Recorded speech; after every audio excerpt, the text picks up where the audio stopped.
This section, 5.1, we're going to be dealing with writing linear equations in slope-intercept form. If you remember back in chapter 4, specifically 4.5, we actually learned how to graph equations if they were written in slope-intercept form for us. We also manipulated equations so that way they were in slope-intercept form, which back then meant just that y was isolated. Here we're going to be doing a couple different things. So rather than being given the equation in slope-intercept form, we're going to be given some information, and our objective is going to be to write the equation in slope-intercept form. So the first thing is going to be if they actually tell us what the slope and the y-intercept is, if they give us 2 points, and one of them will actually be the y-intercept, and if they give us 2 function values. So the first thing we have to go back and kind of talk about is what is slope-intercept form.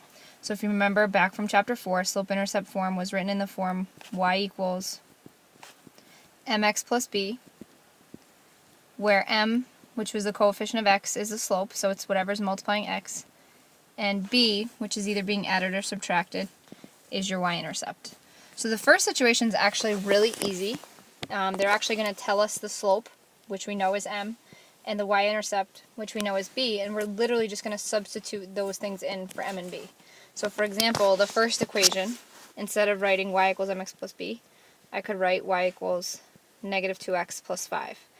I just replaced m with negative 2 because that's the slope, and b with 5 because that's the y-intercept.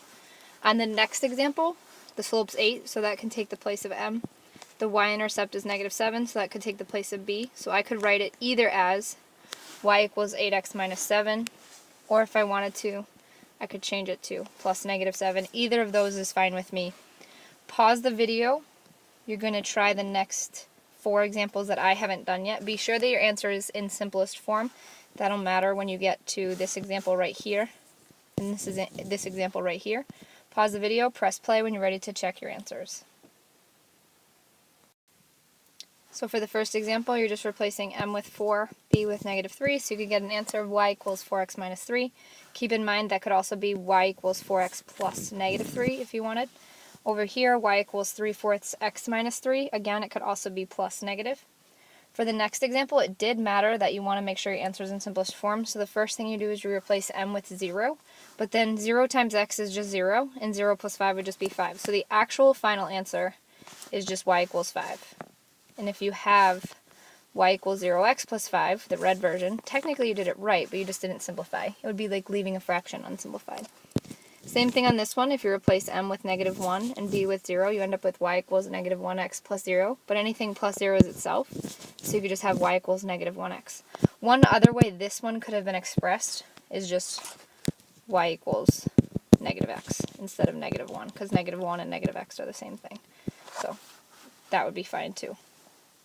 So in situation 2, the first situation, they actually just told us the information we needed. There really wasn't any math to do except for substitution. Situation 2, they're giving us 2 points. So they're telling us that the line, if we were to graph it, would pass through the points 0, negative 5, and 3, negative 1. So the first thing that I'm going to do is find the slope of the line. And to do that, I would use the formula m equals y2 minus y1 over x2 minus x1. So the formula that we learned back from chapter 4. So if I did that here, I'd end up with negative 1 minus negative 5, which become plus positive, over 3 minus 0, so I'd end up with 4/3. So now that I have my slope, I have that. The second thing that I would do is I would look at my 2 points that I have, 0, negative 5, and 3, negative 1, and I would try to see, are either one of those 2 points a y-intercept? Remember, if I'm just going to steal this graph down here for a second, the y-intercept would be the place where the point or the line is going to hit the y-axis. So are either of these points sitting on the y-axis? Because if they are, then we have the y-intercept. Don't forget, too, that anytime the x-coordinate is 0, which it is right here, that's your y-intercept. Because if you were going to graph that point, 0, negative 5, you would start at the origin and you would just go down 5 spaces. So if the x-coordinate is 0, that's what you're looking for, then you definitely have the y-intercept. So for these situations, in this particular section, they're actually going to always tell us the y-intercept. So we're just going to say identify b. And in this case, b is negative 5. So then step 3 would just be to substitute. So the example that I just got, my final answer would be y equals 4/3 x minus 5. plus 5. That would be my final answer. Try it with these two. Pause the video. See if you can get an answer for right here and right here. Press pause when you're ready to check your answer. Press play. So on both of these examples, the first thing that we need is the slope. And to find the slope, we use the formula y2 minus y1. So y2 minus y1 over x2 minus x1. I did that in both cases. So in the first example, I get a slope of negative 3/4. And then my y-intercept, again, it's the point where the line hits the y-axis, but also the x-coordinate would be 0. So because that point has an x-coordinate of 0, that means my y-intercept is 2. So y equals negative 3/4 x plus 2. Have my slope, have my y-intercept, good to go. Same thing here, slope ended up being negative 2/4, but don't forget to reduce that to negative 1/2. You're looking for the point where the x-coordinate is 0, that's right here. So your y-intercept is 1. So y equals negative 1/2 x plus 1. And if you can visualize these 2 points, 0, 2 and 0, 1, that would be over 0 up 2, so it would be touching the y-axis. And that would be over 0 up 1. Again, that would be touching the y-axis, so the line would be crossing the y-axis in these two different examples at those points. For this example here on the graph, the first thing that we have to do is find the slope, but we're not actually given the points. I mean, I could make coordinates if I really wanted to, but sometimes less is more. So instead, to find the slope on this one, what I'm going to do is I'm actually going to do rise over run. So if I do rise over run here, I get a rise of 1, 2, 3. You can see that? 1, 2, 3. And then I get a run of, if I connect, 1, 2, 3. So my slope ends up being 3 over 3, which is 1. But don't forget that this line is actually going down, so it has a negative slope. That's really important to remember. So this line has a slope of negative 1. So now to find the y-intercept, all I have to do is actually look and see where does the line cross the y-axis. So I'm just going to erase a little bit of this. It's kind of in the way. And if I look right here, I can see that the line crosses the y-axis right there, which is up 2. So b would be 2. Which means the equation of that line is y equals negative 1x plus 2. The slope was negative 1, the y-intercept was 2. Another way of writing that would just be y equals negative x plus 2. That would be totally fine. So the last situation that we're going to be dealing with is if instead of being given 2 ordered pairs, we're given 2 function values. So you can see in the first example, we're given the function of 0 equals 5 and the function of 4 equals 17. So the first thing that we actually have to do in this situation is create 2 ordered pairs. Because if we can do that, then we'll be able to find the slope. So if you remember back from chapter 4, function notation looked like this. F of x equals y. So the x is the number that's inside the parentheses, that's your input, and the output is the y, the number that's outside. So the first function value right there says that when the input is 0, which is x, the output is 5, so your first ordered pair is 0, 5. And then when your second input is 4, which is x, the output is 17, which is your second y. So now we have 2 ordered pairs, 0, 5, and 4, 17. So now that I have those 2 ordered pairs, the next thing that I can do, just like I did in the previous example, is find the slope. And to do that, I'm going to use the y2 minus y1 formula. So 17 minus 5 over 4 minus 0. And I would end up with 12 over 4, which is 3. Now that I have my slope, I look for b, or the y-intercept, which hopefully I have it. If you remember from the previous page, the y-intercept happens when the x-coordinate is 0. So again, this section, they're always going to give us an x-coordinate of 0. So here I do have an x-coordinate of 0, which is right there, and the y-coordinate that goes along with that is 5. So b is 5. And so then my last step, just like before, is to plug in m and b. So the final answer for this example right here would be y equals 3x plus 5. So in this situation, there's only one extra step, and it's the creating the 2 ordered pairs part. So the first thing you have to do is take your function values and create your 2 ordered pairs. The most important thing to remember is that the number that's inside the parentheses, here it was 0, that's the same thing as x, because that's your input. So I'm actually going to get you started on the next example. So the first thing you would do is set up your ordered pairs. So your ordered pairs would be 0, -2, because that's your x. 0 is your x, and -2 is your y.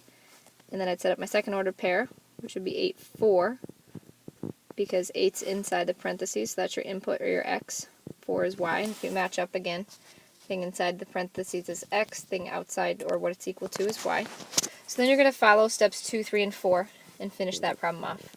You're going to pause the video, finish this problem, also do this problem over here, and this problem right here. When you're ready to check your answers, press play. So for this example right here, when you find the slope, you do 4 minus -2. Don't forget that would be plus positive. That's where the 6 comes from. 8 minus 0, and then make sure your slope is reduced.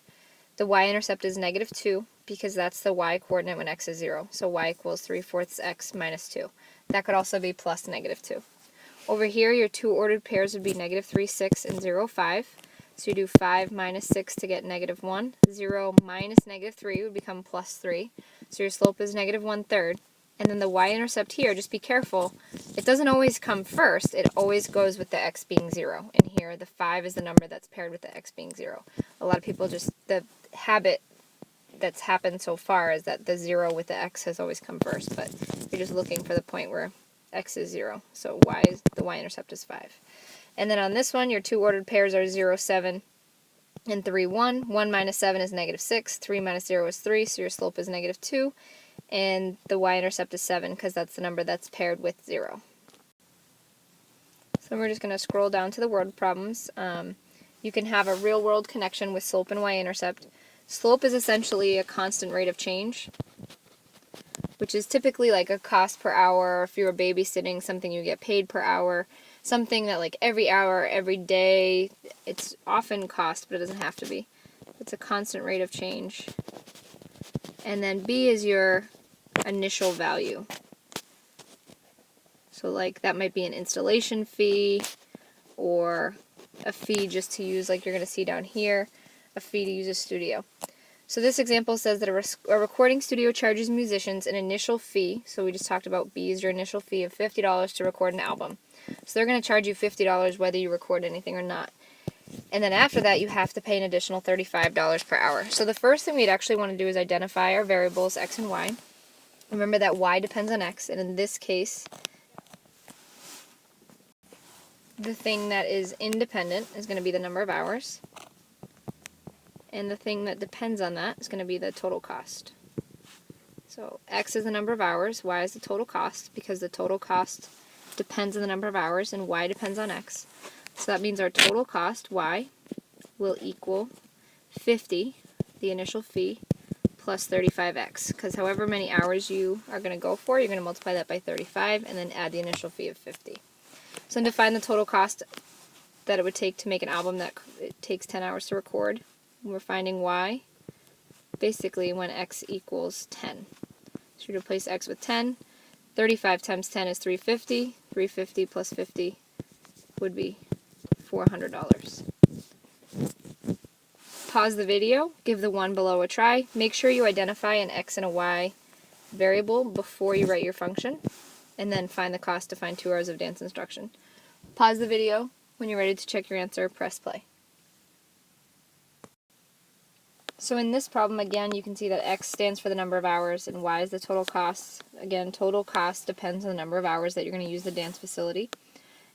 I don't want to say it's always, always, always, but typically time is going to be your independent variable because you can't stop time, and cost will be your dependent variable because your total cost is going to depend on how much time you do something. So the function is y equals 20 plus 25x, because to find your total cost, which is y, you would have to multiply the number of hours by 25 and then add that initial value of $20. So then to find the total cost for 2 hours of dance instruction, replace x with 2. 25 times 2 is 50, plus 20 would be 70.